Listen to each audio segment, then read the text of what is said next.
The leader of the Nationals Party resigns as 5 members of the Iranian women's football team go free in Australia. I'm Patricia Karvelas, live from the lands of the Wurundjeri people in Melbourne. Welcome to Afternoon Briefing.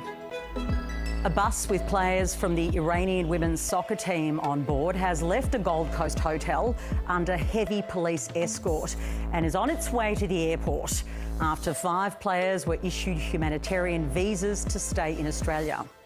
The Home Affairs Minister, Tony Burke, met with the women last night and told them they were welcome to stay in Australia, with the offer open to other players. So what comes next for the women and their remaining teammates? I'll speak with the Foreign Minister Penny Wong and an immigration lawyer in contact with the team later in the hour. One of Australia's most sophisticated military surveillance planes, as well as a medium-range air-to-air missiles, will be deployed to the Middle East after a request from the United Arab Emirates. The Prime Minister says they would help protect and defend Australians and other civilians. The Greens say Australia has joined an illegal war of choice, while the opposition has voiced support for the move. So is Australia now officially at war? I'll speak with Liberal frontbencher Andrew Hastie this hour. And Labor will pass legislation to increase the tax on those with super balances of more than $3 million, ending a years-long stalemate. The tax bill will pass the Senate this week without amendment after Labor secured the support of the Greens. I'll speak with the Greens Senator Nick McKim later this hour.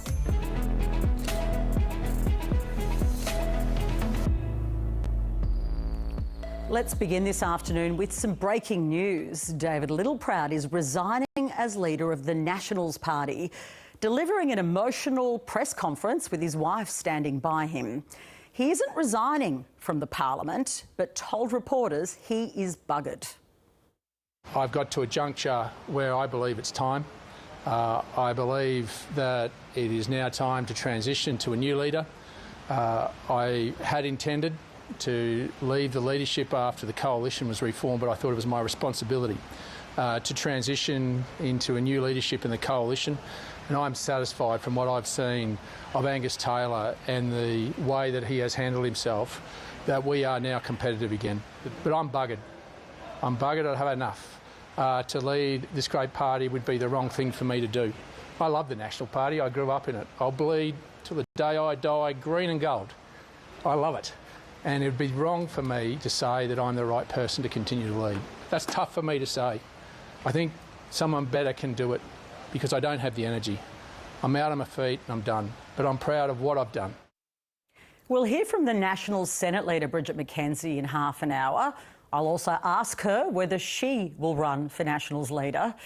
But let's now go to the Iranian women's soccer team and the events of today. Now, last night, US President Donald Trump initially lashed out at Prime Minister Anthony Albanese on Truth Social, suggesting the women were being forced back to Iran. The Prime Minister then took a phone call from President Trump, assuring him of the work Australia was doing to assist members of that team, which Trump then reported back on social media, saying the Prime Minister was on it and that 5 had been taken care of.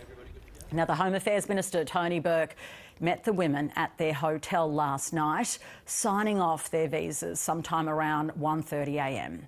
They were then moved to a safe location by federal police. And breaking this afternoon, a bus with players from the Iranian women's soccer team on board has left a Gold Coast hotel under heavy police escort and is thought to be on its way to the airport.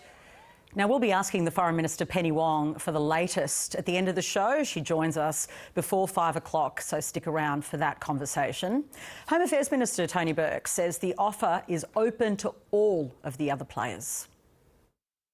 Even though the offer continues to be there for other members of the team, it is quite possible and indeed likely that not every woman on the team will make a decision to take up the opportunity that Australia would offer to them. Now, overseas, US President Donald Trump has declared the war to be mostly complete. In an interview with CBS News, the president has not laid out a plan for the regime change he invoked in his first speech on that war. Speaking to reporters in Florida later on, he said the current system in Iran was failing, which made it hard to help. I'd love to help them, but they have to be in a system that allows them to be helped. And right now they're in a system that only allows failure. And I don't want that. And I want a system that's not going to be attacking us. We want a system that can lead to many years of peace. Kylie Moore-Gilbert is a security studies expert at Macquarie University who spent 804 days in a prison in Tehran, wrongfully charged, and she joins us this afternoon. Welcome to the program. Hey, PK, thanks for having me Donald back. Trump says the operation is almost complete. So if the war ended tomorrow, what position would the Iranian people be in? This is what I feared all along, that Trump would start something big and then cut and run the second it got messy for him, especially domestically and economically, abandoning the Iranian people to a dire fate with this regime still intact and still in charge. And that looks like what potentially might happen. It's very hard to know what's going on in the US because every 24 hours, I feel like Trump is changing his tune on Iran and what his intentions are moving forward. You know, we've heard it could be 8 weeks. We've heard there could be boots on the ground. We've heard there could be arming of Kurdish forces. And now we're hearing that it's almost over. So God knows what's going on there. But I really don't trust Trump's intentions toward Iran. And I do really fear that we will see reprisals against the Iranian people, not to mention the devastation and destruction that's occurred inside the country following the outbreak of this war as well. Well, Donald Trump says he would love to help the people of Iran, but they have to be in a system, you heard that grab, that allows them to be helped. What do you make of that statement? Well, they're caught within the Islamic Republic's system, quote unquote. You know, they've been caught there for almost 5 decades. Nothing's changed there, unfortunately. We've now got the shadowy son of the former Supreme Leader, Mujtaba Khamenei, announced as the new Supreme Leader. He's said to be even more hardline than his father, and is even closer to the IRGC. Is this the outcome that the people of Iran deserve, having gone through this devastating war, with Trump, you know, asserting at the outset that regime change was what he was looking for? I think it's going to get really, really messy, and that this crisis inside the country will become protracted, and that we might even see further conflict in the future emerge if Trump just cuts and runs like this. Israel's defence minister says he is an unequivocal target. The Supreme Leader will, in effect, have to live in a bunker. Is that right? Yeah, he's got a massive target on his back. And actually, he's reported to have been wounded in that initial strike that killed his father. We don't know what his medical situation actually is. Nobody has seen him. Since he was announced as Supreme Leader, he hasn't come out and given a speech. He hasn't spoken to the Iranian people. Most Iranians have never heard this man's voice. He's never been a public figure. They have no idea if he's even in, you know, health-wise in a situation in which he can lead and make those decisions. So I think, you know, he might not even last very long. They'll replace him with someone else if he is assassinated, and the regime will keep going. And we can probably assume that whoever comes next, even if Mujtaba doesn't stick around, will be cut from the same cloth. Does Australia's entrance into this war, in this role of defensive action as they've articulated, make us a target for Iran? I mean, we already obviously have incidents which we could point to, but do you think this raises the risk?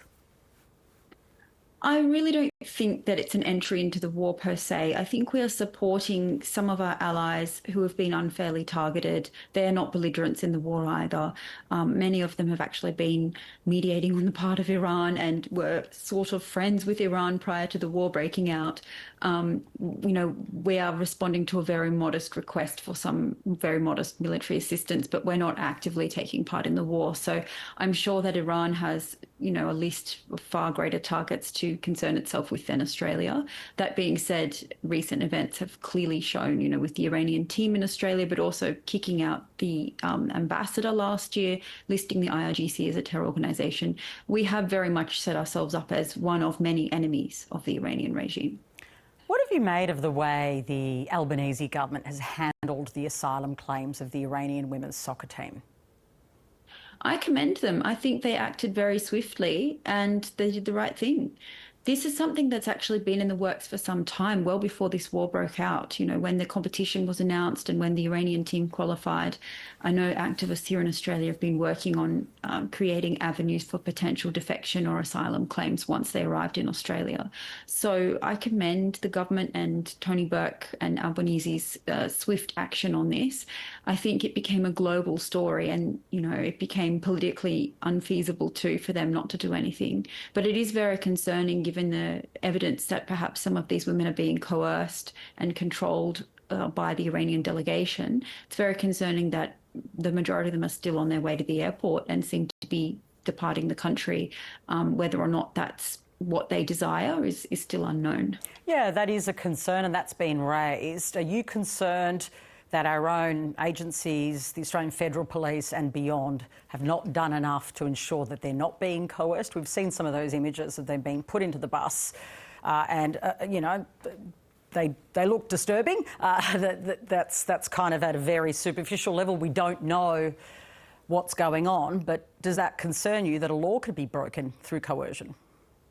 Absolutely, it concerns me. I think some of the delegation that accompanied the players are sketchy. We know that at least one person had their visa denied because he was linked to the IRGC, which is obviously now a terror organisation under Australian law. But some of the other officials who seem to be taking part in this potential coercion, also questions should be raised around the granting of the visas to them and whether or not they should be interviewed by police or even, potentially have their visas revoked before they leave the country.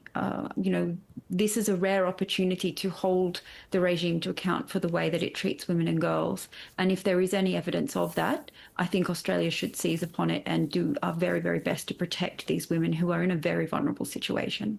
Thank you so much for joining us. Thanks so much. A major update to Australia's involvement in the war in the Middle East today, with the announcement that Australia will send military aircraft and medium-range missiles to the United Arab Emirates. The Prime Minister insists Australia will not be involved in any offensive action. Our involvement is purely defensive, and it's in defence of Australians who are in the region, as well as in defence of our friends in the United Arab Emirates, who are good friends of Australia and Australians. What we're about here, we are not protagonists. The opposition has so far voiced their support for the move, with the Shadow Defence Minister James Paterson declaring it is in Australia's national interest. Secondly, it's clear that it's in Australia's national interest for the waterways around the Gulf and for the airspace above the Gulf to be cleared as soon as possible. If they can be cleared, that will allow the resumption of the flow of oil through the Gulf and Australians to leave the Gulf who wish to come home on regular scheduled commercial flights. The deployment of the Wedgetail should assist in making that happen more quickly. And finally, this is an opportunity for us to learn the lessons of modern warfare. As Ukraine has showed us, and as Iran reminds us, we are in an age of missiles and drones. And deployment of Australian Defence Force personnel to be assisting in the interdiction of those drones and missiles is an opportunity to learn about this modern form of combat and conflict and to bring those lessons home. Shadow Industry and Sovereign Capability Minister Andrew Hastie joins me now. Welcome to the program. Good afternoon, PK. Is Australia now at war, in your view? I don't think Australia is at war, but we're certainly assisting the United States and the larger European military contribution, which is sailing now for the Middle East. There's two really important points to this strategic backdrop. Number one, the Strait of Hormuz has been closed since the 1st of March or thereabouts because Iran is threatening to fire at ships that pass through the strait. And secondly, Iran is targeting the Gulf states, particularly oil infrastructure, gas terminals and things critical to the world energy supply. So we've seen President Macron send the Charles de Gaulle, the aircraft carrier, with about 8 frigates, a submarine, 2 helicopter ships, and we've also seen the Greeks and the Spanish and the Dutch also make a contribution. So we should view this as part of that larger package designed to get oil moving and to protect the Gulf states who are so fundamental to our economic security. And do you support the effort? I do support the effort because I think it's in the Australian national interest. How is it in the Australian national interest? Well, right now we are reliant upon the importation of liquid fuel from refineries in Asia, Singapore, Malaysia, South Korea, but a lot of that oil first comes out of the Gulf states. And if the Strait of Hormuz remains closed and if key bits of infrastructure in the UAE, in Saudi Arabia, in Bahrain and Qatar are destroyed or remain closed, then we're going to suffer big time. We're already seeing that with fuel prices going up. So this is very much in Australia's strategic and economic interest. OK, but are you concerned about, you've previously voiced your concerns around forever wars, having no strategy, regime change not working. Are they still concerns you hold? Look, I'm concerned this war continues on for much more than the week that President Trump sort of hinted at this morning. I'm worried this goes on for 4 or 5 weeks, and what that means for our economic position in the world, given that we are so dependent upon the importation of liquid fuel. So I'm concerned this war escalates, it goes on for longer, but we didn't get a choice with the war. We weren't involved in that initial planning, and so we've got to respond to events. We're price takers, not price makers in this war at the moment, and the best thing that we can do is assist getting the Strait of Hormuz open up and also protecting critical infrastructure in the Gulf states. Just to be clear, do you think we were just responding to the UAE, or is this, as you see it, a response to the United States as well and their requests and their desire to see us be part of this? Well, I wasn't privy to the phone call between the President and Prime Minister Albanese. I haven't been briefed, but my sense is that if we don't get the Strait of Hormuz open, if we don't protect the critical energy infrastructure throughout the Middle East, particularly with the Gulf states, then the world economy could be crippled with an oil supply shock. So it's really important we do our bit. And again, the Greeks are sending 2 frigates. That's about 400 to 500 people who will potentially be in harm's way in the Strait of Hormuz. We're sending a wedge tail. We're also contributing missiles and about 85 people in a defensive role. So this isn't a boots-on-the-ground commitment from us. I think it's a legitimate commitment, and it's in the national interest. Do you think we should be committing even more then? Look, again, I need to understand what's going on. I don't get classified briefings in my role as the industry shadow minister. But certainly I think I want to make sure that Australians across this country have access to fuel. We're already struggling with inflation at 3.8%. It's about to get a lot tougher for Australians if oil supplies are constrained by the war. Are you clearer by watching Donald Trump and the administration on what their aims are? Look, it's changed a little bit. It was about stopping Iran having a nuclear weapon. Then it was about setting the conditions for a regime change and allowing opposition in Iran to roll the Ayatollah and the regime. But I think this is a pretty complex country. Iran is an advanced manufacturing nation. For example, they produced 1 million cars last year. It's a country of 90 million people, a highly educated middle class. That's why I'm a little more bearish. I think this could drag on for some time, which is why we pressed Chris Bowen today in question time to come make it very clear where we stand in terms of our minimal stock holding obligations with liquid fuel in this country. Well, you mentioned that, but actually Chris Bowen says industry has told him to ask Australians to avoid panic buying, and also he'll be publishing minimum stock obligations weekly. Isn't that a satisfactory answer? Well, of course Australians are going to be concerned. It's human behaviour. The job of the government, though, is to ensure supply and make sure that supply goes to the critical parts of the economy. We're a just-in-time diesel economy. If we get exposed to geopolitical risk, as we are, our economy could halt very quickly if we don't get enough supply into the country. So it's really important that we guarantee supply into the country, and then we make sure it gets to the right parts of the country. And that's what we were questioning Chris Bowen on. Of course, Australians are going to take care of their families, their small businesses. They're worried about the future, and I don't blame them for that. I just want to move to another topic on the Iranian women's team. You have firm views on immigration. Do you think the granting of humanitarian visas to the Iranian women's soccer team sets a precedent for others fleeing regimes? I don't think so. I think this was a very unique case. Iran is at war with the United States and Israel. As I mentioned, there's a big European force package sailing to the Strait of Hormuz now.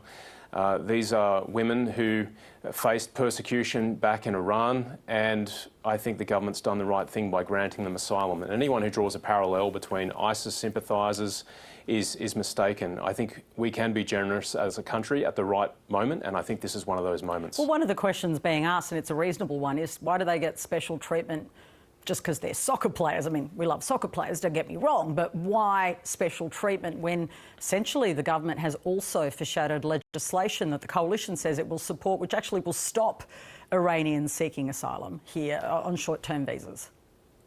Look, this was a case which was handled very closely by the government. I'm not privy again to classified briefings. I don't know what was being done in and around the women's soccer team.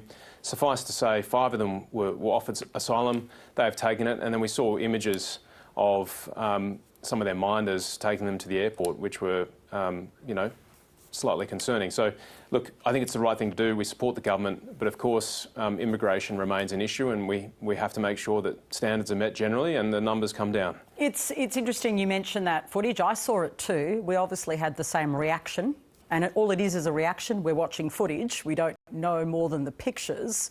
Does it worry you that they've been coerced? Because indeed, I've looked at the law. It's against it actually breaks our law to coerce these women in the way that's happening here. I think it is very concerning, and I think it's also signs that maybe the regime is a little more resilient than the United States thought a week or so ago. So let's see what happens. But we've done what we can for the 5 who accepted asylum, and I think it was the right thing to do. Okay. Pauline Hanson has been a little more opposed to this. She got that one wrong?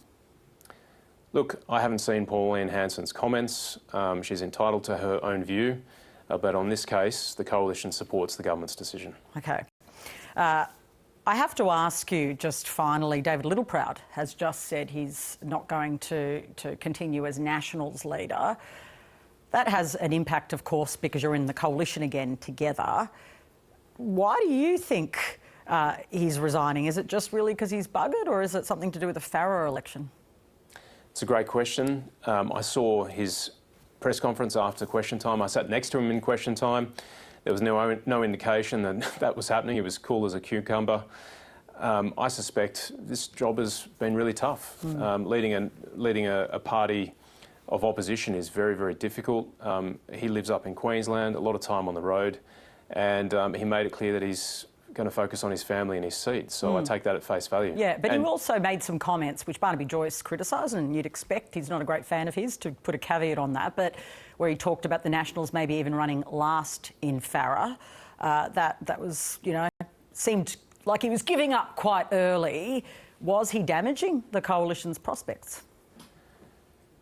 Who knows? But I take colleagues at face value, particularly when they're standing there with their wife announcing that they're resigning as the National Party's leader.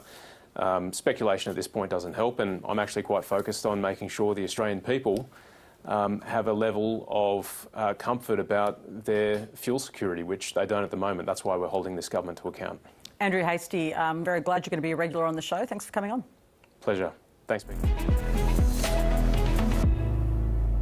In other political news, which would have been a bigger story on another day, Anthony Albanese confirmed the government's superannuation reforms will pass this week. Now, under the changes, the concessional tax rate on earnings for balances between $3 million and $10 million will double to 30%.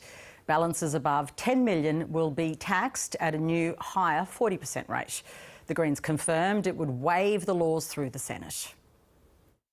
This is good reform that will assist low-income earners but also make the superannuation system more progressive, and I thank a majority of the Senate for agreeing to what is a very sensible reform. I spoke to the Greens Treasury spokesperson Nick McKim a short time ago. Senator, welcome to the program. Thanks, PK. On the UAE military deployment, do you concede it could have harmed our relationships in the region and the United States if we rejected this request? Well, honestly, what's harmed our relationships in the region is cheerleading on an illegal war started by the US and Israel. And in relation to the deployments, look, wars have been fought on the basis of lies right through human history, most recently, I guess, the Iraq War. But Labor is now committing us more and more deeply to an illegal war on the basis of the lie that this material and this personnel, these assets, these missiles are being committed in a defensive capacity only, when in fact we know that they are going to take up the strain that will allow the US in particular to use its military assets to continue the firestorm that is currently raining down on Iran. And as always in wars, it's innocent people who are going to pay the price with their lives and their futures. It's profoundly distressing. The government has made it clear that this is defensive, not offensive. Can you see that distinction? No, it's not a distinction that the Greens accept, and I don't think it's a distinction that millions and millions of Australians will accept. Just the AWAC aircraft as an example, that is going to free up, they're very scarce assets in the region at the moment, and that is going to free up a US AWAC aircraft from a defensive capacity into an offensive capacity and facilitate the further firestorm that is raining down and murdering countless innocent people, civilians, in Iran at the moment. So no capacity at all. And if we want to talk about scope creep, you know, we were the first government in the world to cheer on this war, which is clearly an illegal war. We then refuelled US spy planes that were participating in the war here in Australia. Then there were Australian submariners on a US submarine that illegally sank an Iranian warship in the Indian Ocean, and then, by the way, left the survivors to drown in flat-out contravention of the Geneva Convention. And now we are assisting in the offensive strikes on Iran being waged by Israel and the US. I mean, we are getting sucked deeper and deeper into this war on the basis of a lie. But couldn't Australian assets or ADF personnel be harmed without putting resources towards defending them? Well, it seems to be a double standard here, PK. I mean, of course, we're concerned about all civilians in the region, including Australian citizens. And I make the point that the easiest way to ensure safety for those people would be to stop the war, which is well within the capacity of the US and Israel to achieve. But it's interesting, isn't it, that there's tens of thousands of Australian citizens in Lebanon, which is being fired on heavily by Israel as we speak. You know, missiles raining down, putting countless Australian citizens' lives at risk in places like Beirut. Strange silence from Labor. Maybe the US missiles are kind of different to the Iranian missiles.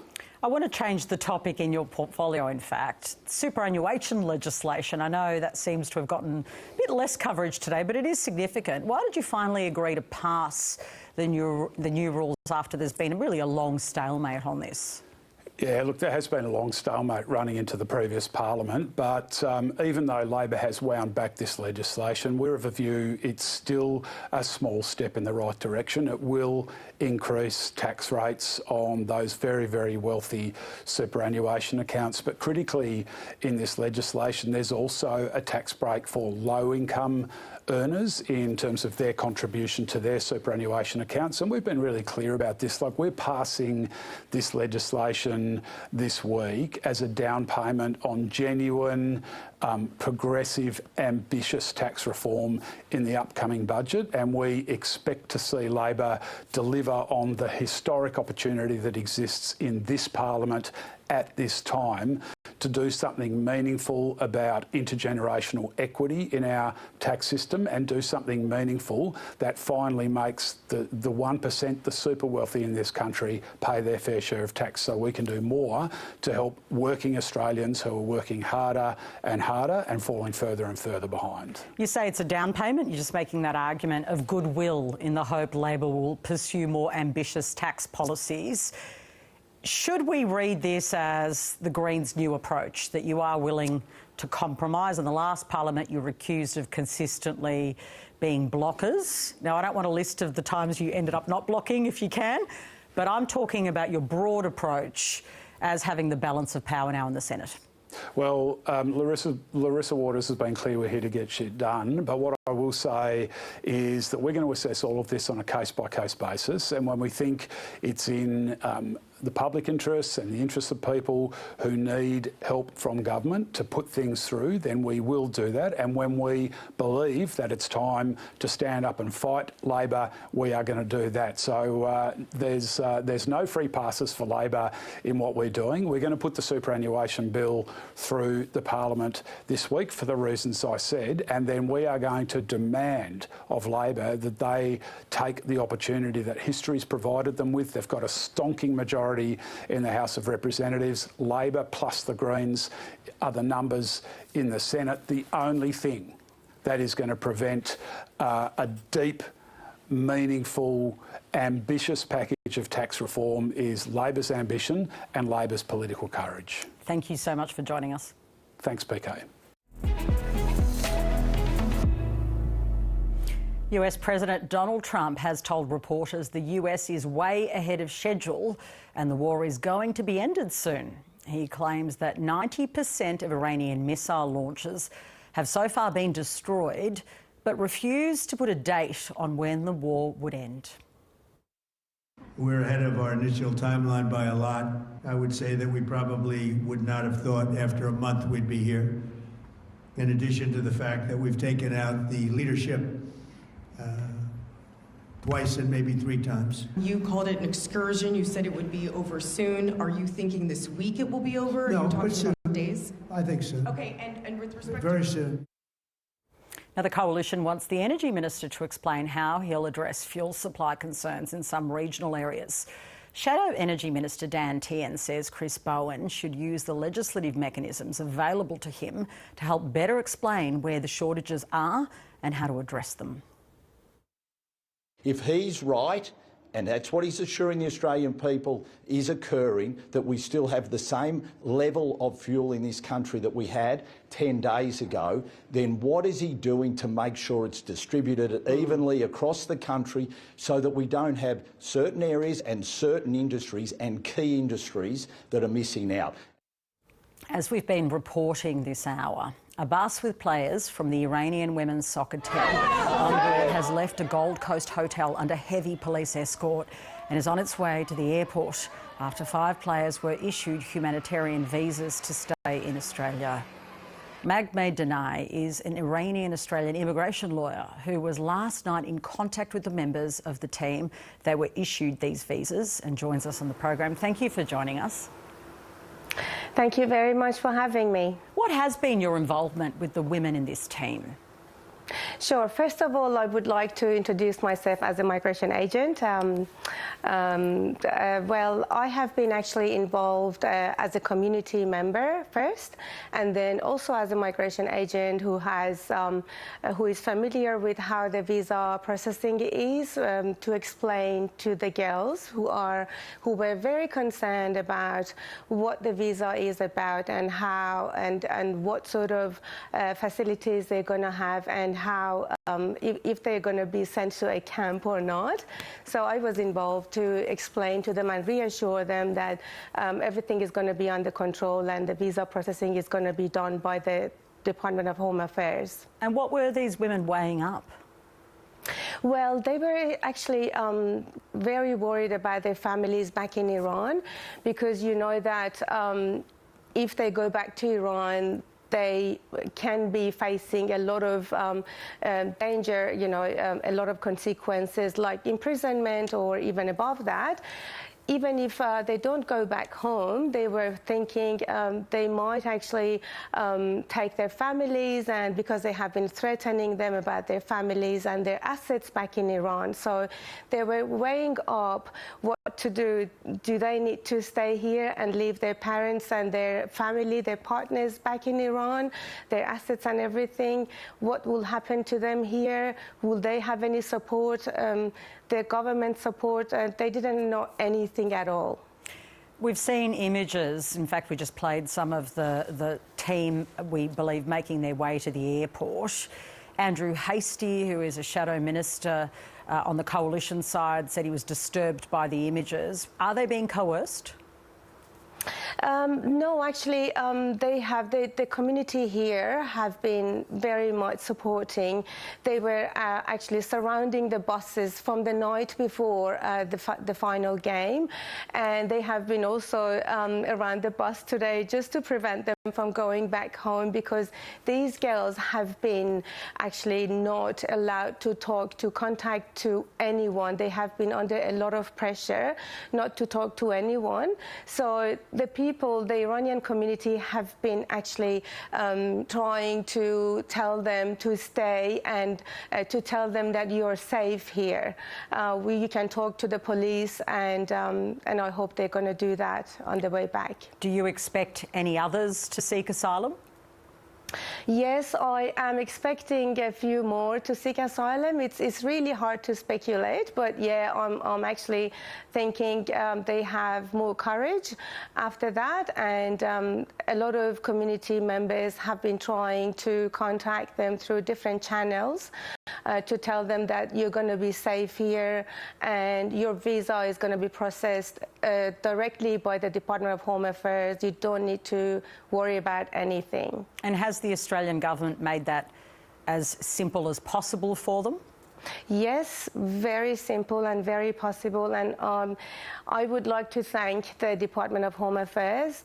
Well, I was there yesterday and I was watching what they were doing for these girls. They were processing their protection visa in a few hours, and they were promising them to streamline the actually permanent residency as well. So they have actually reassured the girls that they're going to be safe, and their visa and everything will going to happen very soon. So there's also another piece of legislation today that the government said it's going to introduce, which will actually stop people trying to come to Australia from Iran. Does that worry you? Well, as a migration agent, I have seen a lot of tourist visas, visitor visas and student visas to be stopped, because when they want to enter Australia on temporary visas, they need to show that they are genuine entrants. So when there is a crisis back home, there is always a problem with proving that there is a genuine intention for a temporary residence. That's probably why they are going to stop the temporary visas for a while, but it doesn't worry me that much, because it always happens when there is a conflict or crisis in Iran. It happens like that temporarily, and then when the things are back in normal, well, everything is going to be back to normal after that. Just looking at the history, if we can, about how it came to this with these players. Of course, Donald Trump shared on Truth Social some comments, and then also congratulated Albanese later. But just give us a sense of how long this plan was being essentially cooked up to offer, to at least push for these women to get asylum. Well, I think from what I heard from the Department of Home Affairs officials in the hotel yesterday, I think the Department of Home Affairs and also as Prime Minister Anthony Albanese told today, they have been actually doing everything in hand. Everything was ready for the girls just to decide and just to say yes to the government officials. Everything was ready for them. So it's been, I think they have been doing everything for at least 1 week after the national anthem was not sang by them, and also after the threats from the government officials, regime of Iran was heard. So I'm sure that it has been actually, they have been working on it for at least a week, I think, from what I say. This is obviously a big moment for those 5 women. Yes. Do you believe they will be safe here and will have positive prospects? Yes, of course. I believe that they will have a better future here. When I was, when I arrived in the hotel yesterday, I went there just mainly as a person to reassure them, as a person who knows about the processing of the visas here and what they are entitled to as a protection visa holder. And I told them that if you accept this offer, you will have a great future here. You will have more respect. You won't be under a lot of suppression that you have been back in your country. And they were thrilled. And at the same time, it's understandable that it was a very hard decision for them to make when they have family back home and when they just came here to compete. So it was a very hard decision to make, but I think it's a very good opportunity for them to stay in a safe country like Australia. Thank you so much for joining us. Thank you. Australia will send military aircraft and medium-range missiles to the United Arab Emirates after a request was made. Naval expert Jennifer Parker said the deployment should see Australia also send F-35 jets for the modern warfare experience. This is another opportunity for the Australian Defence Force to become upskilled in modern warfare, the ability to detect and track drones and missiles. Our teams had some experience of this, having deployed to Europe to have overwatch of Ukraine with our AEW&C aircraft. But this, again, will provide valuable experience for Australia in a changing world. Returning to our breaking news this hour, and David Littleproud has announced he's resigning as Nationals leader. Opposition leader Angus Taylor paid tribute to David Littleproud and his tenure as Nationals leader a short time ago. David has made a great contribution as the leader of the party since 2022, a devastating election loss, and of course he has played a crucial role, as he said in his press conference a few moments ago, in shaping the direction of the coalition, shaping the direction of policy across our side of politics over the last 4 years. I'm glad to know that he's going to continue on as the member for Maranoa. We need him fighting for Maranoa and fighting for others across rural and regional Australia for years to come. I wish him and Amelia and their family the very best, but I'm looking forward to continuing to work with him and see him in the Parliament. Thank you very much. National Senate leader Bridget McKenzie joins me now. Welcome to the program. Great to be with you, PK. When did you find out? Yeah, just before David stood up. It's a huge shock, obviously, to our whole team. We had our planning day yesterday here in Canberra and we're discussing future policy initiatives, and his tail was up. So it is a great shock to us today. So yesterday he was planning for the future? Yeah, well, we all were. We have regular planning days as a national party, and we came together here in Canberra to actually discuss our future policy positions. I don't mean to be rude, but I can't help myself, as you know. How was he planning for the future if he was about to resign? Is that a bit weird? Well, PK, I can only call it like I see it. Like, I sat in a leadership meeting this morning with David, and there was no hint that he was planning to make this announcement today. So he let us all know prior to the announcement. That's the calibre of the man that he is.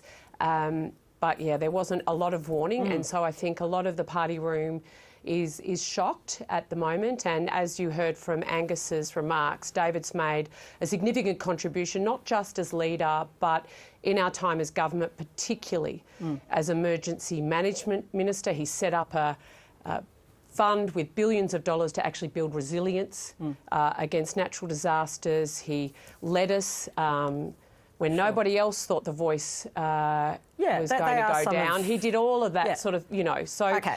But there's a lot to reflect just level on with today. me. Would you have liked a bit more notice? Well, David's a man of his word, and he was pretty upfront in his press conference about... But he must have known yesterday, Bridget McKenzie, come on.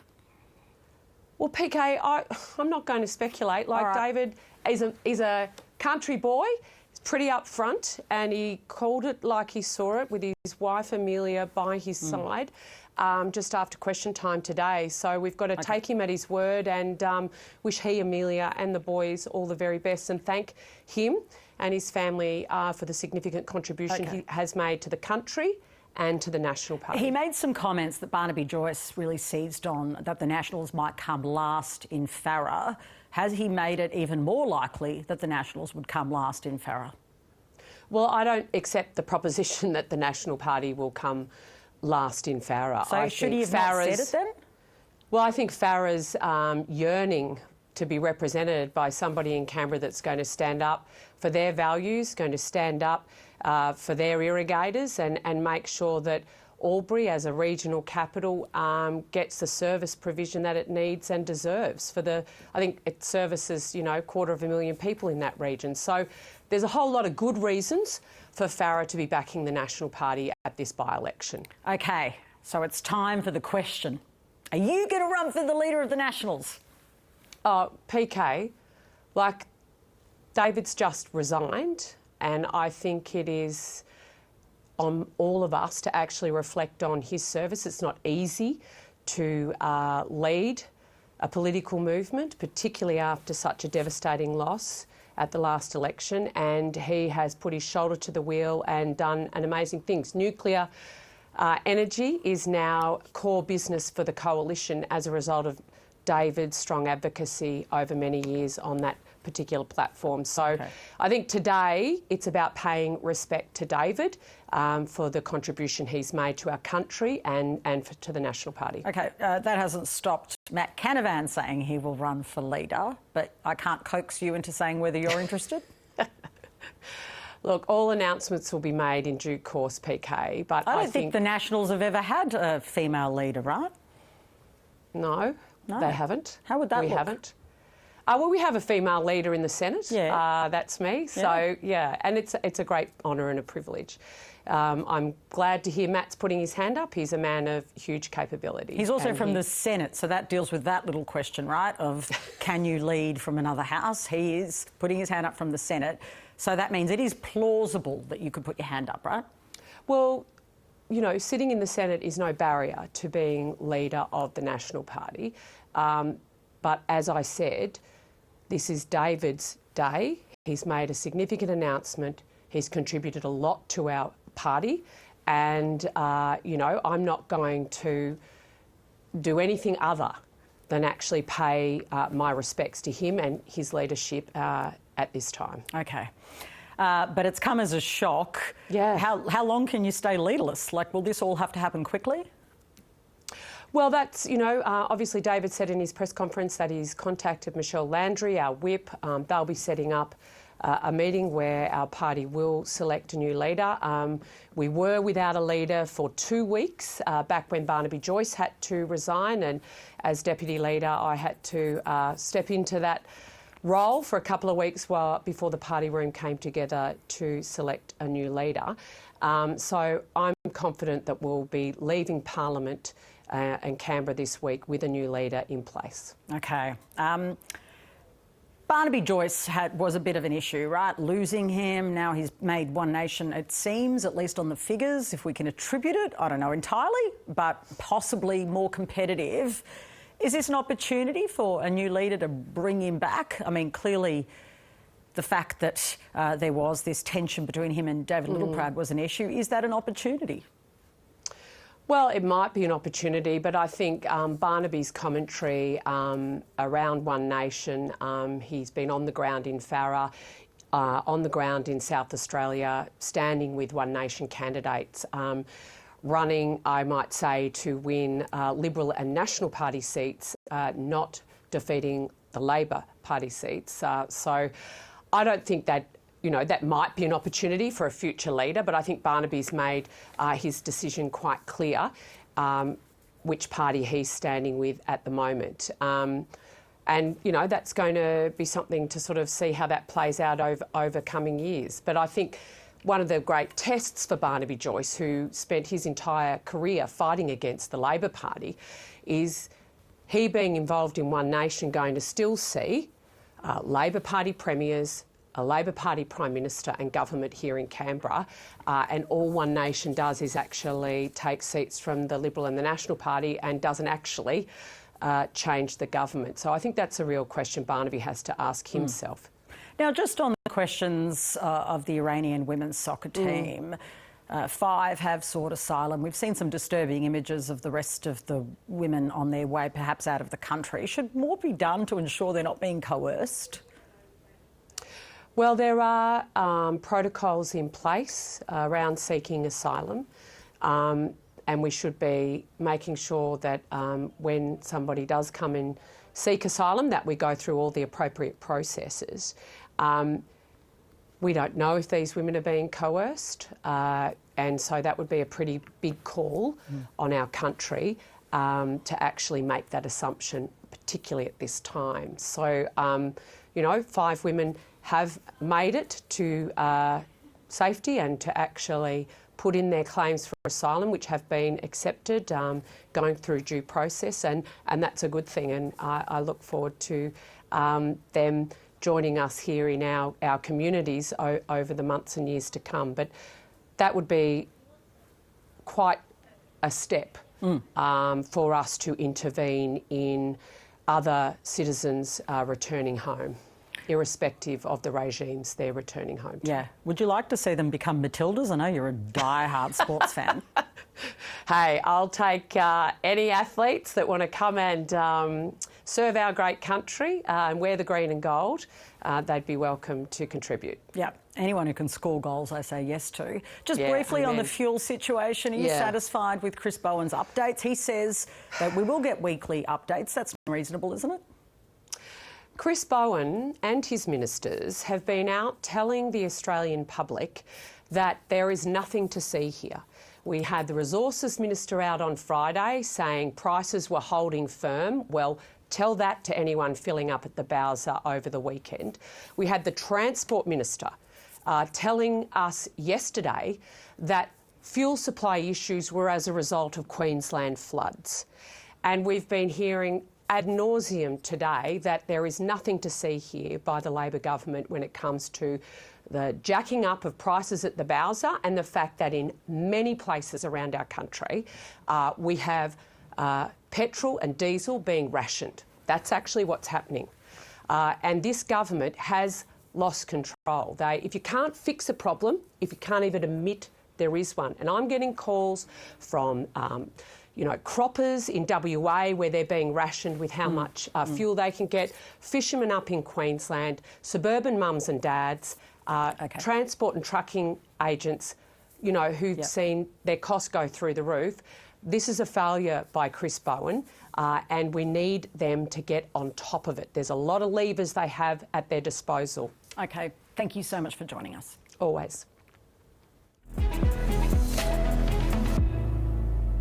Let's recap some of the domestic updates on the war in the Middle East today. A major update to Australia's involvement in the war in the Middle East, with an announcement that Australia will send military aircraft and medium-range missiles to the United Arab Emirates. The Prime Minister insists Australia will not be involved in any offensive action. Our involvement is purely defensive, and it's in defence of Australians who are in the region, as well as in defence of our friends in the United Arab Emirates, who are good friends of Australia and Australians. What we're about here, we are not protagonists. Now, the opposition has also expressed their support for that action. The Foreign Minister, Penny Wong, is my guest this afternoon. Welcome to the program.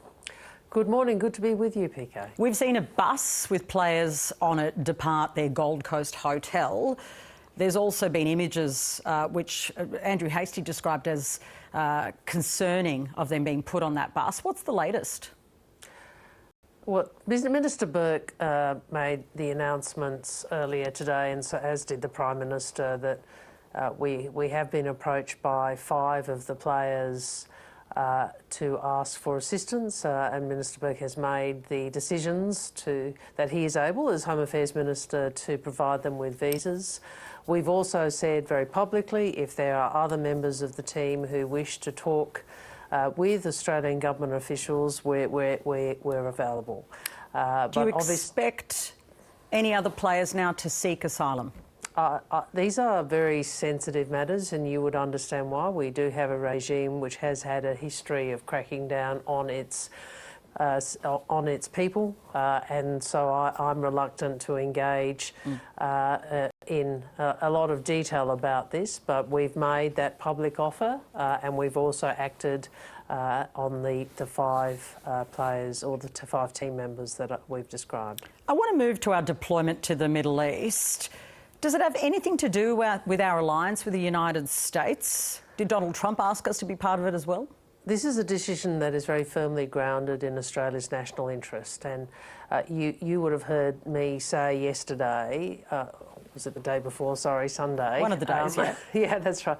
That our focus has been very much on this simple question: what do we need to do that best keeps Australians safe here and abroad? And that has informed our judgment about what we have said about the conflict, and also the judgment about the deployments.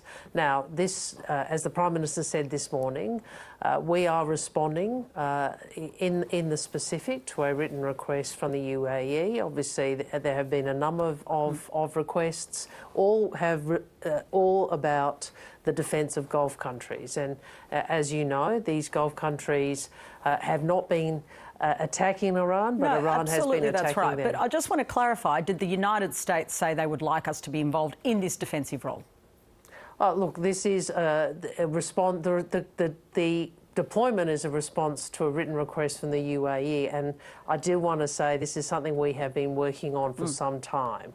But it has nothing to do with the United States? I mean, people are asking that question. It's a reasonable question. Well, it's a UAE request, but of course we have had requests from other countries. But including the United States? Well, they all deal with, I'm not going to go into every request, but they all deal with the same issue, which is how do you protect countries who are being attacked by Iran? And I make this point, if I can come back to your first question. Why have we determined to do this? Again, we have 115,000 Australians in the region. We have 24,000 in the United Arab Emirates as at the start of the conflict. We have an obligation to think through how is it best to keep those Australians safe in circumstances when this country and this region is being attacked by Iran. Now, this is a new dimension to the Middle East conflict. If you might recall, and I think you might have interviewed me in the last conflict, you know, was much more contained. We have had 12 countries be attacked. And so that means Australians who live and are travelling through countries which have not normally been attacked are being attacked. No, there's no doubt about it. But on the question, I don't mean to be rude, but on the question of whether the United States, which is not just any ally, it's really our most important ally, also would have liked us to do this and made that clear, it's a reasonable thing to ask. Is that what they expressed that they would like us to do? We're responding to a written request from the UAE. That doesn't mean they didn't ask, though, right? No, but I think it is reasonable to say what the Prime Minister said is we are responding directly to a written request from the United Arab Emirates. But can I make a broader point, because this US point matters? You know, what I have said, you know, and I know you went to this also in your podcast as well, I understand that people look at this and people who remember what occurred in the Iraq War, which is why I was very explicit in one of my interviews in saying, look, this is not in Iraq. We are not the Howard government. And we are not saying to Australians, we want your support to deploy ground troops into Iran in this war. We are not saying to Australians, we want to participate in the attacks on Iran. What we are saying is our posture is defensive. We want to protect Australians and we want to protect our friends. That is very clearly how we are approaching this, and that is the basis of this deployment. Now, I appreciate that people have this history in their head, but it is useful to actually look at the facts in front of us and the decisions that the government is making. OK, you've argued we won't be drawn into offensive action. You just made that really clear there. But what if our military assets are targeted by Iran? Could that shift? Well, we hope they are not. I mean, let's No, absolutely. But if it were to happen, is that something we'd revisit? Well, we have